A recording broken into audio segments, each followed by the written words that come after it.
الوداع الوداع، ماہ رمضان الوداع۔ یا اللہ، ہم نے جو روزے رکھے، جو عبادتیں کیں، جو نمازیں پڑھیں، یا اللہ قبول فرما، اور ہم سے جو غلطیاں ہوئیں یا اللہ انہیں درگزر کر دینا اور ہم سب کو معاف کر دینا، ہم سب کی قیامت کے دن مغفرت فرمانا، آمین یا رب العالمین۔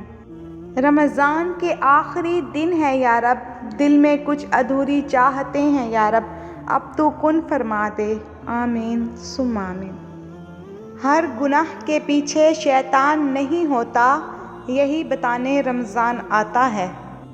روزے جیسی کوئی چیز نہیں۔ حضرت ابو امامہ رضی اللہ تعالیٰ عنہ بیان کرتے ہیں کہ میں رسول اللہ صلی اللہ علیہ وآلہ وسلم کے پاس حاضر ہوا اور عرض کی کہ مجھے ایسی چیز کا حکم دیجیے جو میں آپ سے خصوصی طور پر حاصل کروں، یعنی جو فضیلت میں بہت زیادہ ہو۔ آپ صلی اللہ علیہ وآلہ وسلم نے ارشاد فرمایا، روزہ رکھا کرو، کیوں نہ کہ اس جیسی کوئی چیز نہیں ہے۔